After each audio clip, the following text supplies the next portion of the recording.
Bonjour à tous et bienvenue sur la chaîne YouTube de Spareka, j'espère que vous allez bien. Aujourd'hui, nous allons parler du smartphone. Donc ici, nous avons un iPhone.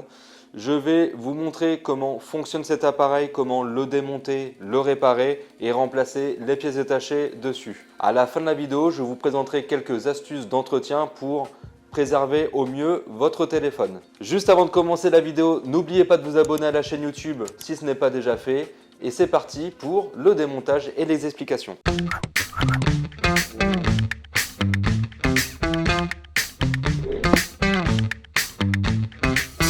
Cette vidéo est en partenariat avec Ecologic. Ecologic est un éco-organisme qui favorise une meilleure gestion des déchets électriques et électroniques. Et à cette occasion, Ecologic lance le bonus réparation. Le bonus réparation, concrètement, c'est un dispositif incitatif et financier qui va vous permettre de réparer votre appareil à moindre frais, puisqu'il y aura une remise qui sera faite sur votre facture de réparation. Si vous voulez en savoir plus, n'hésitez pas à vous rendre sur le site www.i-réparation.eco. Alors, avant de démonter un smartphone, je vais vous partager les quelques astuces de réparation qui vont vous permettre de réparer dans les meilleures conditions possibles. Donc la première astuce de réparation que je peux vous partager, c'est d'utiliser les bons outils, surtout pour un smartphone, ça va être d'utiliser un kit de réparation pour smartphone. Donc lorsque nous avons ce kit de réparation, nous avons les tournevis avec les têtes de vis, ce sera le plus important. Ici, on a affaire à des vis qui sont très petites, avec des embouts qui peuvent être très différents de ce qu'on peut retrouver notamment dans l'électroménager. Donc il faudra vous munir de ceci. Vous allez avoir un sésamo qui sera fourni avec le kit de réparation, des outils nylon comme ici. Ces outils-là vont permettre de déconnecter les nappes, mais également de pouvoir les reconnecter sans utiliser d'outils pointus. Enfin, vous avez également la ventouse qui va vous être très utile si vous souhaitez ouvrir votre téléphone, puisqu'il faudra l'appliquer sur la façade de votre smartphone pour pouvoir créer une ouverture. La deuxième astuce que je peux vous partager, ce sera de réparer dans un environnement qui sera anti-électrostatique et éviter de réparer sur un sol de type moquette. Nous générons de manière naturelle de l'électrostatisme et il serait regrettable que cet électrostatisme soit redirigé à l'intérieur du téléphone au moment où on va réparer dessus. La troisième astuce, lorsque vous avez ouvert votre téléphone, ce sera dans un premier temps, avant toute opération, de débrancher la batterie. Ce sera d'aller repérer le connecteur de la batterie et de pouvoir le débrancher grâce à l'outil nylon que je vous ai présenté précédemment. La quatrième astuce que je peux vous partager, ce sera au moment de l'ouverture du téléphone. Il faudra utiliser de préférence un sèche-cheveux pour aller chauffer tout le contour du téléphone afin de ramollir la colle et pouvoir ouvrir en deux votre téléphone. Et enfin, la dernière astuce, ça va être de prendre des photos lors du démontage ou même des vidéos carrément pour éviter les erreurs au moment du remontage. Et ça va être de respecter un certain schéma de démontage. Donc ce que vous pouvez faire, c'est soit compartimenter les vis en fonction des étapes de démontage de votre smartphone, ou alors de mettre les vis dans des compartiments différents et de pouvoir vous y retrouver à la fin. Donc le démontage d'un téléphone se fera toujours déjà par les deux vis de sécurité que vous avez juste ici. Donc il faudra retirer les deux vis de sécurité au niveau du connecteur de charge et ensuite on va pouvoir ouvrir le téléphone en deux en chauffant un tout petit peu au niveau de l'arrière. Les deux petites vis, je vais les mettre de côté. Je vais me souvenir que ça c'est pour le remontage final. Je vais me munir d'une petite ventouse. Donc une fois que c'est fait, je vais me munir d'un outil sésamo. Il faudra faire attention lorsque vous passez ce type d'outil, c'est que le sésamo, bien sûr, ça peut quand même couper les connecteurs. Donc il suffira simplement de faire une petite encoche, là comme ça. Voilà, comme ceci. Donc selon les modèles de téléphone, le démontage peut être un peu différent. Vous pouvez avoir des connecteurs qui sont à gauche ou à droite, selon l'ancienneté de votre smartphone. Donc là, une fois que c'est fait, je vais pouvoir ouvrir le téléphone. Et en fait, sur ce téléphone-là, le connecteur est au niveau du haut du téléphone. Sur les plus récents, les iPhones les plus récents, et je crois que c'est à partir du 10, vous avez les connecteurs qui sont sur les côtés. Donc il faudra ouvrir le téléphone sur le côté. Et je vais en premier lieu m'intéresser au connecteur de la batterie puisque c'est l'élément que nous cherchons à retirer avant toute manipulation. Il est situé en dessous de la plaque de rétention juste ici. Donc on va se munir du tournevis adapté et nous allons ouvrir ceci. L'avantage aussi avec ces types de tournevis, c'est qu'ils sont tous aimantés et ça va vous permettre de récupérer très facilement les vis. Voilà. Voilà, comme ceci, je vais la mettre sur le côté. Je vais retirer cette plaque de rétention pour aller retirer avec l'outil nylon les connecteurs.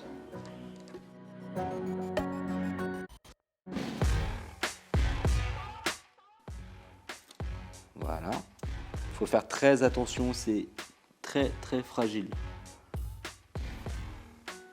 C'est pratiquement clinique.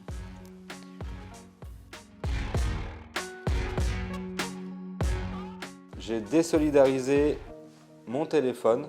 La batterie est débranchée, donc on peut intervenir dessus en toute sécurité. Le schéma de démontage à respecter, c'est plus c'est éloigné du téléphone, plus ce sera à la fin qu'il faudra replacer ces vis. J'entends par là que là, ce que j'ai démonté dernièrement, ça a été la plaque de rétention du connecteur de l'écran.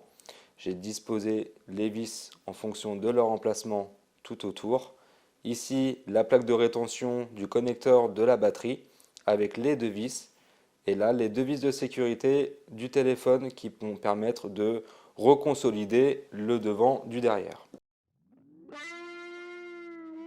On va commencer par l'écran. Donc l'écran, bien sûr, c'est toute la partie qui est située ici. Il y aura également sur l'écran ici une plaque qui est la fonction tactile. On a le bouton Home qui est ici, l'appareil photo avant relié au haut-parleur. Nous avons ici, ce qui est le plus visible, la batterie. Vous allez avoir une carte principale qui sera juste ici derrière, ainsi qu'une carte secondaire qui est située en haut ou en bas. Donc l'appareil photo arrière qui sera situé juste ici. On a le connecteur de charge de la batterie qui est juste là. Donc on a ici le haut-parleur. Le vibreur sera situé juste en dessous de la batterie.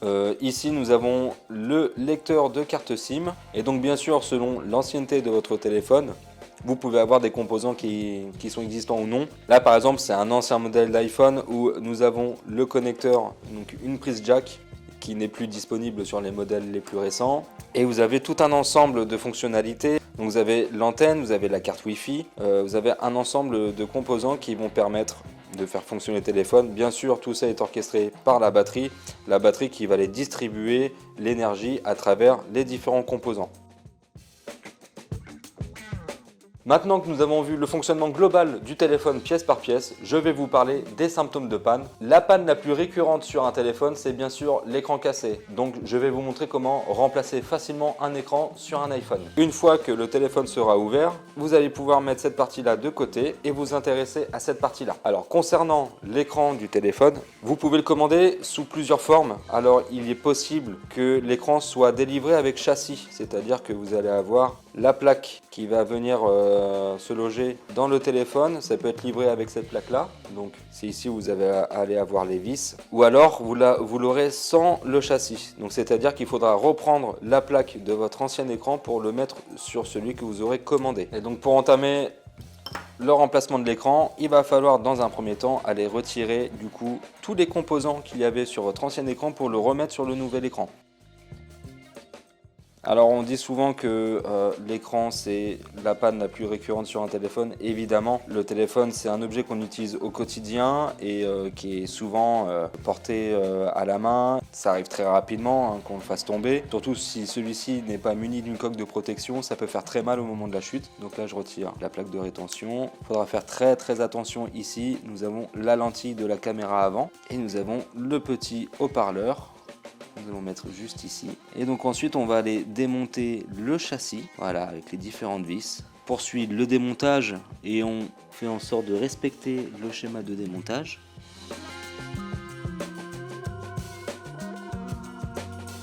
Alors au moment de l'ouverture de l'écran, là ici on voit qu'on a une ancienne trace de colle. Juste ici, lorsque vous allez recevoir votre nouvel écran, vous allez avoir généralement un adhésif que vous allez pouvoir replacer tout autour de votre nouvel écran, ou alors il sera déjà installé sur votre nouvel écran. Ça va vous permettre de recoller et de replaquer parfaitement votre écran sur le reste du téléphone. Attention, gardez en mémoire que lorsque vous démontez votre téléphone, vous allez du coup forcément chauffer la colle qui était existante pour l'ouvrir en deux. C'est à partir de ce moment-là que généralement on parle que le téléphone a perdu son étanchéité. L'étanchéité également, l'étanchéité ne va plus se faire. Et donc il est déconseillé de mettre son téléphone dans l'eau ou autre, même si on vend une certaine étanchéité autour de l'iPhone. Ne vous aventurez pas non plus à faire des tests loufoques. Donc là, mon schéma de démontage, je le fais tout autour de l'écran, comme ça je me souviens de quelle vis va à quel endroit.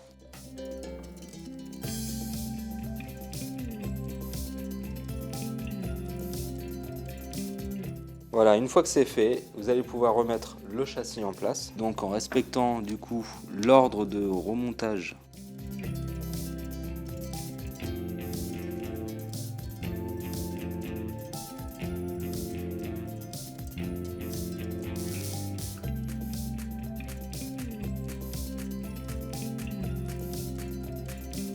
Donc petit conseil, lorsque vous souhaitez chauffer l'adhésif de votre écran pour le démonter, il vaut mieux chauffer à un peu plus basse température l'ensemble de l'écran en passant constamment le sèche-cheveux comme ceci, plutôt que de chauffer à haute température à un endroit, puis de repasser encore à un autre endroit et encore à un autre endroit, puisque si vous faites ça et que vous faites le tour du téléphone, par exemple vous partez d'ici et que vous commencez à chauffer, lorsque vous allez arriver vers la fin, en fait là où vous avez commencé, et la colle aura déjà eu le temps de refroidir. Donc vaut mieux chauffer à plus basse température, mais de manière très régulière et constante.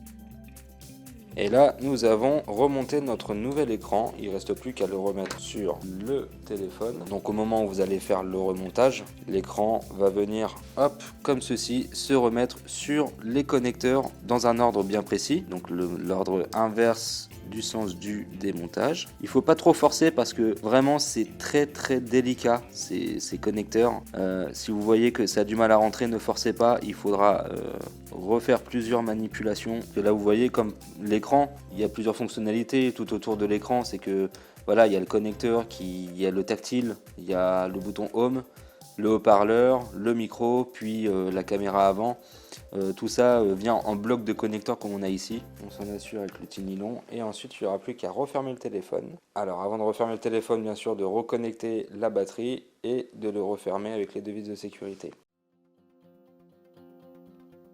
Le deuxième symptôme de panne le plus récurrent, ça va être lié à la batterie. Ça peut être traduit sous plusieurs symptômes. Soit vous allez perdre en autonomie, soit la batterie va beaucoup chauffer au moment de la charge, elle ne va pas du tout se recharger, ou alors elle va carrément faire éteindre le téléphone. Donc là, je vais vous montrer comment remplacer la batterie sur votre smartphone. Pour le remplacement de la batterie, c'est relativement simple dans le sens où vous n'avez pas besoin de démonter énormément de choses à partir du moment où vous avez ouvert votre smartphone. Donc la batterie, c'est tout ce qui est ici. Lorsque vous avez démonté le connecteur de batterie, vous allez devoir, selon le modèle d'appareil, il y aura peut-être d'autres connecteurs à retirer. Là par exemple, je vois qu'ici la batterie elle est reliée à la plaque de rétention juste derrière là. On va utiliser l'outil nylon pour aller retirer les deux connecteurs. Voilà, pour plus de sécurité. Lorsque vous allez commander votre nouvelle batterie de smartphone, il n'est pas rare que cette batterie soit livrée avec déjà deux adhésifs collés à l'arrière. Vous avez juste à retirer un petit film plastique et puis de recoller la batterie. Pour le démontage de la batterie, il faudra faire très attention du coup à la colle déjà existante. C'est une colle qui est très forte. La batterie a beaucoup chauffé durant son utilisation, ce qui a reconsolidé davantage le collant de l'adhésif derrière. Il faudra rechauffer avec un sèche-cheveux. Et ensuite y aller à tâtons puisque il faudra faire en sorte de ne pas percer la batterie. C'est vraiment la chose à éviter absolument lorsqu'on fait ce remplacement de pièces. C'est des batteries au lithium, alors évidemment qu'on va éviter de la percer. Utiliser au maximum des outils nylon, des outils en plastique.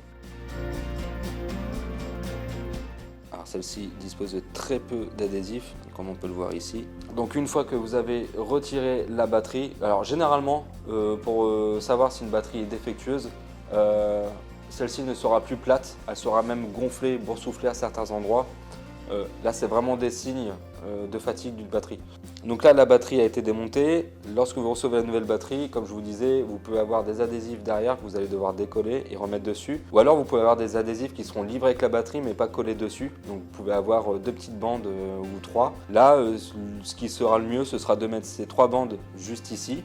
Donc, de bien les plaquer, de bien les coller juste ici à l'emplacement de la batterie, de retirer le film plastique et ensuite de pouvoir remettre la batterie dessus complètement. Voilà, comme ça. Juste en tapotant un tout petit peu comme ça, histoire que l'adhésif fasse son effet. Et donc une fois que c'est fait, premier réflexe, ça va être de remettre les connecteurs.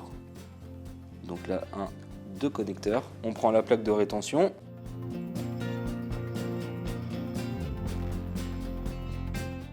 Ma batterie est bien remise en place. Par contre, je n'ai pas remis le connecteur de cette dernière, puisque si j'ai encore une intervention à faire sur le téléphone, il est préférable que le connecteur reste déconnecté. Quand vous avez une réparation de smartphone à faire, donc que ce soit que l'écran ou la batterie, profitez-en également pour passer un petit coup, soit si vous avez un surpresseur ou autre, juste de nettoyer les poussières qui peuvent venir se loger à l'intérieur. Voilà, maintenant on arrive aux astuces d'entretien sur votre téléphone. Alors, il y a très peu de choses à faire au niveau de l'entretien. Il faudra simplement être très vigilant sur l'état de santé de votre appareil. À commencer par la batterie, il est possible, alors on dit souvent d'optimiser la batterie, mais il est possible de préserver plutôt sa batterie en respectant quelques consignes. La première consigne, c'est éviter de laisser brancher son téléphone en charge toute la nuit, puisqu'en fait la batterie va rapidement atteindre le 100%, beaucoup plus qu'une nuit de sommeil. Et ce que va faire le téléphone finalement, c'est toujours de repasser de 99 à 100% constamment pendant des heures, et ça peut affecter les performances de la batterie. Alors la deuxième consigne, ça va être aussi pour la batterie de faire des petites charges. J'entends par là qu'il ne faudra pas attendre que la batterie arrive à 0% pour la recharger d'un seul coup à 100%. Vous pouvez très bien faire des petites charges de 15 à 30% dans la journée. Ça ne va pas affecter la qualité et la performance de votre batterie. On a aussi tendance à faire quelque chose lorsqu'on s'aperçoit que la batterie perd en autonomie, c'est de constamment aller supprimer les applications qui sont en arrière-plan et qui tournent pour rien. Ça peut fonctionner, mais généralement ce qui va se passer, c'est que vous allez passer votre temps à désactiver les applications pour les rouvrir derrière. Il faut savoir que sur un téléphone, il est beaucoup plus coûteux en énergie d'ouvrir une application que de la fermer. Donc, vaut mieux laisser les applications ouvertes. Ce n'est pas ça qui va impacter la rapidité de votre téléphone. Il se peut par moment que le contact entre le chargeur et le téléphone ne se fasse pas, ou alors qu'il y a un faux contact, ou alors qu'il faille un petit peu incliner le téléphone pour qu'il puisse accueillir la charge. Généralement, c'est parce qu'il y aura une présence de peluche un petit peu, ou de poussière, ou de sable à l'intérieur du connecteur. Ce que je vous conseille, c'est d'aller prendre un petit coton-tige, une petite aiguille pour aller nettoyer ce qu'il y a à l'intérieur. Généralement, les peluches, elles sont vite recueillies par le téléphone puisque nous le laissons constamment dans la poche. Il faudra aller faire un petit nettoyage de temps à autre. Et enfin, la dernière astuce au niveau de l'entretien, ce sera de nettoyer régulièrement les emplacements de haut-parleurs et de micros. Donc généralement, vous avez des petits trous pour le haut-parleur en haut et en bas. Pareil, c'est le même souci que le connecteur de charge. Vous pouvez avoir des peluches qui viennent se mettre à l'intérieur, des corps étrangers, du sable ou autre. Donc tout ce qui peut traîner dans une poche, finalement, ça peut venir se loger dans les petits orifices de ce smartphone. Donc il faudra le nettoyer régulièrement. Ça peut régler pas mal de problèmes, surtout lorsque vous avez du mal à vous faire entendre au téléphone ou si vous avez du mal à entendre votre interlocuteur. Voilà, la vidéo se termine. Normalement, vous êtes incollable maintenant sur le smartphone. Si ce n'est pas le cas et que vous avez encore des questions, n'hésitez pas à mettre un commentaire en bas de la vidéo et nous y répondrons. Si la vidéo vous a été utile ou vous a plu, n'hésitez pas à mettre un petit pouce bleu et moi je vous dis à la prochaine sur Spareka.